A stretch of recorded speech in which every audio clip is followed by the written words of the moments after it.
Capítulo 5 – Os incuráveis se curam. E aconteceu que, entrando Jesus num sábado, em casa de um dos principais fariseus para comer um pão, eles o estavam ali observando. E eis que estava diante dele um homem hidrópico. E Jesus, dirigindo a palavra aos doutores da lei e aos fariseus, disse-lhes: É lícito fazer curas aos sábados? Mas eles ficaram calados. Então, Jesus, pegando no homem pela mão, curou-o e mandou-o embora. Dirigindo-se depois a eles, disse: Quem de entre vós, que se um jumento ou um boi cair num poço, o não tirará logo em dia de sábado? E eles não lhe podiam replicar a isto.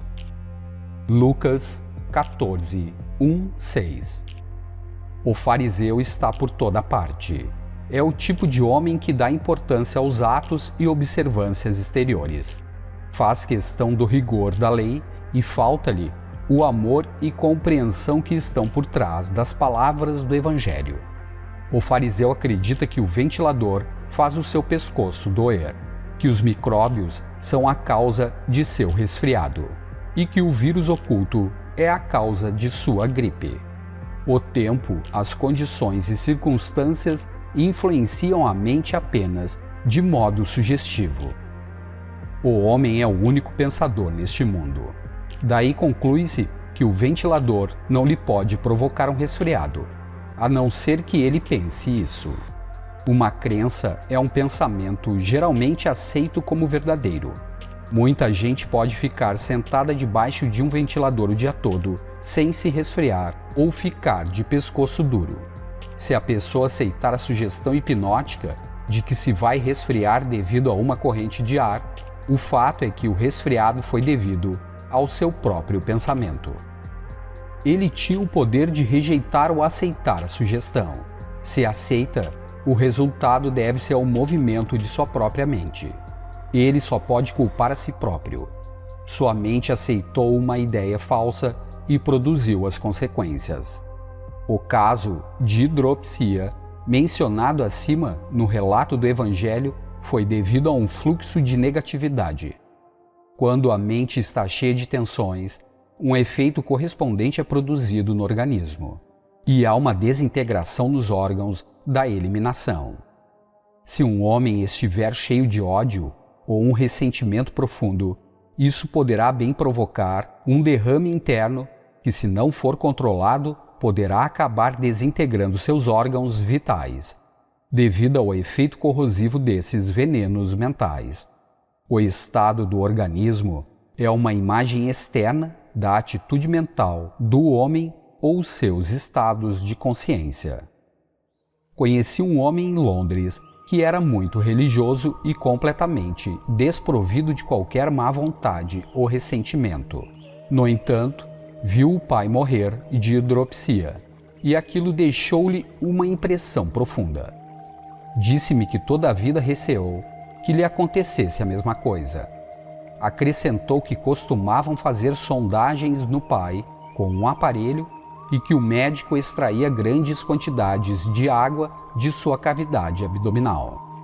Esse receio latente, que nunca foi neutralizado, sem dúvida foi a causa de seu estado hidrópico. Ele não conhecia a verdade psicológica simples, que Kimbe enunciou cerca de 100 anos atrás. Kimbe disse que se você acreditasse em alguma coisa, ela se manifestava, quer você pensasse nela conscientemente ou não. O medo daquele homem tornou-se uma crença de que ele se tornaria vítima do mesmo distúrbio que o pai tivera. Essa explicação auxiliou muito o homem. Ele começou a perceber que aceitara uma mentira como sendo verdade. A verdade começou a lhe aparecer, de que o seu medo fosse uma perversão da verdade, um temor que não tinha poder de verdade, porque não existe princípio algum por trás da discórdia. Existe um princípio de saúde, mas não de doença. Um princípio de fartura, nenhum de pobreza. Um princípio de honestidade, nenhum de falsidade. Um princípio de matemática, nenhum de erro. Um princípio de beleza, nenhum de feiura. A crença dele era o único poder que o controlava. Nossa mente pode ser influenciada negativa ou positivamente, e pode ser influenciada pelo bem ou pelo mal. Aquele homem viu a verdade da sua situação e expulsou a mentira. Raciocinou que o poder salutar que o criara continuava com ele e que sua doença era devida a um grupo de pensamentos desordenados, de modo que ele reorganizou a sua mente para se harmonizar com o padrão divino. Antes de dormir de noite, ele afirmava com sentimento e com profunda convicção por trás de todas as palavras: a presença salutar agora vai trabalhar, transformando, curando, restaurando e controlando todos os processos do meu corpo, segundo a sua sabedoria e natureza divina. Repouso seguro sabendo disso. Sei que é Deus em ação. Não existe outro poder, e este poder salutar está agindo agora.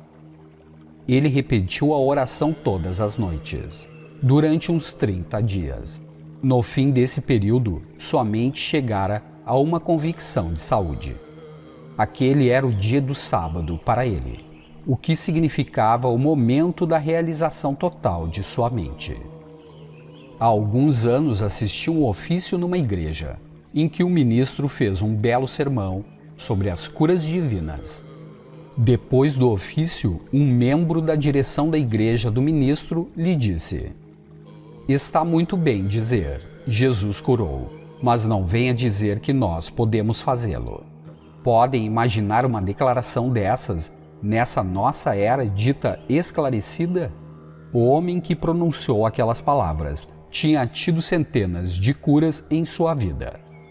A vida está sempre curando os nossos cortes, machucados, luxações e arranhões. Nunca nos condena. Quando comemos um alimento contaminado, o mesmo princípio de vida que procura preservar-nos nos leva a regurgitar e faz o possível para curar-nos. Uma cura se dará se, como diz Emerson, tirarmos do caminho o nosso nada inchado. Conheci um cientista cristão que um dia engoliu um líquido venenoso por engano. Ele era um grande clínico e tinha muita fé no poder de Deus. Disse-me que estava a 100 quilômetros de distância de qualquer auxílio, de modo que teve de confiar apenas no poder subjetivo dentro de si. Ficou muito quieto e usou as seguintes palavras: "Deus está em seu templo sagrado, e sua presença enche todos os órgãos e células do meu ser. Onde Deus está, só existe a ordem, a beleza e o funcionamento perfeito. A sua santa presença neutraliza tudo que não seja como ele." Ele continuou falando isso por 1 hora, e embora num estado muito depauperado, restabeleceu-se completamente.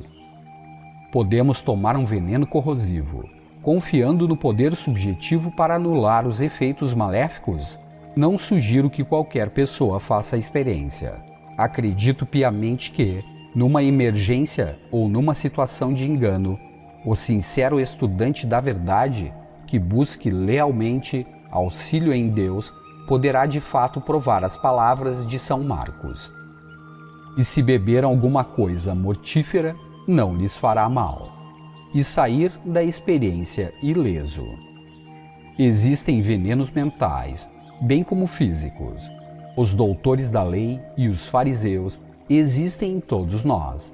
Representam as leis feitas pelo homem e suas opiniões e a crença de que estamos sendo castigados por nossos pecados, que o nosso karma nos está apanhando, que pecamos numa vida anterior e que agora estamos expiando os nossos pecados. Pensamentos de fariseus não vêm à cabeça dizendo: não devemos lutar contra a vontade de Deus. Talvez seja a vontade de Deus estarmos doentes. Esta é a cruz que devemos suportar. Outros têm um complexo de mártir e dizem: Deus me está pondo à prova. Isto é um teste. Tenho de aceitar o meu sofrimento como sendo a vontade de Deus. A vontade de Deus é a vontade da vida. E a vida quer manifestar-se como saúde, harmonia, alegria, integridade, perfeição e fartura. A vontade de Deus é a natureza de Deus, que é o amor ilimitado, a inteligência infinita, a harmonia absoluta, paz perfeita, alegria infinita, sabedoria ilimitada e ordem, simetria e proporção perfeitas. A vida não pode desejar a morte. A paz não pode desejar a dor. A alegria não pode desejar a tristeza. A harmonia não pode desejar a discórdia. A ordem não pode desejar a desordem. O amor não pode desejar o castigo, a miséria e o sofrimento. As pessoas que dizem que Deus os está castigando nunca sonhariam em acusar ou atribuir a seus próprios pais as coisas de que acusam a Deus. Para essas pessoas, as palavras infinitamente bom e perfeito parecem não significar nada. Há muitas doenças que acompanham essas falsas crenças, pois todas as nossas crenças tendem a manifestar-se. Acreditar que Deus o esteja pondo à prova ou castigando põe em ação a lei da sua própria mente, causando dificuldades, oposição, doenças e problemas de todo tipo. É por isso que se ouve dizer que uma pessoa tem uma asa negra perseguindo-a. Se um homem parte de uma premissa falsa, sua conclusão ou experiência deve conformar-se com uma premissa falsa. Na verdade, o homem se castiga. Ele se dá tudo, seja a tristeza ou a alegria, dor ou paz. Jesus significa você, acionando a sua mente consciente e subconsciente em sincronia e harmonia. Quando você conhece as leis de sua mente e as aplica de maneira construtiva, você é Jesus da Bíblia, ressuscitando os desejos mortos, curando os pensamentos cegos e caminhando triunfante para a sua meta. Você não é mais cego, manco, paralítico ou aleijado. É por isso que a Bíblia diz: e ele pegou-o, curou-o e mandou-o embora. Mostrei-lhes, neste capítulo, de que modo um homem curou um estado semelhante em si. O mesmo poder salutar existe em todos os homens. Não é uma coisa que existiu há 2000 anos. É onipresente. Você pode lançar mão dele e operar o que chamamos de milagres em sua vida. Devemos lembrar-nos de que um milagre não pode provar o que é improvável. É uma confirmação daquilo que é possível. Sempre foi e sempre será, pois com Deus tudo é possível. O amor, a alegria e a paz não tiveram início e não terão fim. A harmonia sempre existiu. O princípio da vida sempre existiu. Não é uma coisa que um homem tenha possuído. Dizer isso seria a essência do absurdo. Não espere que algum anjo ou santo o cure. Não se pergunte se Deus deseja ou não que você se cure. Compreenda que você está violando as leis de Deus, que estão escritas no seu coração e sua natureza, quando está triste, doente, com ódio ou pobre. Os venenos mentais são os pensamentos errados que trabalham clandestinamente no consciente, como um regato contaminado para afluir depois de anos de experiências erradas, como a doença, perda, infelicidade, etc. O primeiro passo na cura é não ter medo das condições manifestadas desde o primeiro instante. O segundo é compreender que o estado não é mais que o estado de pensamentos passados. Não terão mais poder para continuar a sua existência. O terceiro passo é glorificar a Deus, que está no meio de vós, ser subjetivo. Isso paralisará a produção de todas as toxinas em você ou no seu paciente. Você agora declarou ser falso o estado.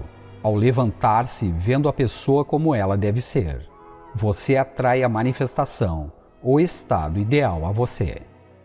Viva na personificação do seu desejo e a palavra, seu pensamento e sentimento logo se tornará carne. Se você se permitir abalar pelas crenças do homem, venenos mentais, não lhe será permitido viver emocionalmente em sua personificação. Entre os venenos mentais mais mortíferos estão os seguintes: ódio, que na verdade é ignorância, e autocomiseração, que na verdade é a absorção em si. Essas drogas se introduzem na corrente sanguínea psíquica, envenenando todas as fontes de fé e esperança, conduzindo à demência precoce, melancolia e outras formas de distúrbios mentais. O antídoto espiritual é encontrar o seu outro ser real, Deus, e intoxicar-se com Deus. Você pode apaixonar-se loucamente pelo novo conhecimento de que os pensamentos são coisas, e que enchendo a sua mente de calores espirituais, você transformará toda a sua vida, conquistando a saúde, felicidade, amor e alegria. Você pode apaixonar-se e ficar muito entusiasmado ao saber que existe um princípio de vida, que flui pelos seus padrões mentais e imagens, criando segundo essas imagens e semelhanças. Quando você compreende que a lei da atração está sempre funcionando em sua vida, você é tomado de um frenesi divino, diante do assombro de tudo isso. Você agora está amando, emocionalmente ligado a Deus, ou todas as coisas boas, agradáveis, elevadas e enobrecedoras. Você agora tem fome e sede de mais sabedoria e avança à luz daquele que existe para sempre. A velhice é outro veneno mental. A Bíblia considera a idade não como o passar dos anos, mas a aurora da sabedoria. Procure o frenesi divino que purifica de todas as toxinas. Como Daniel, mesmo no covil dos leões, glorifique o Deus dentro de você, o divino anticorpo.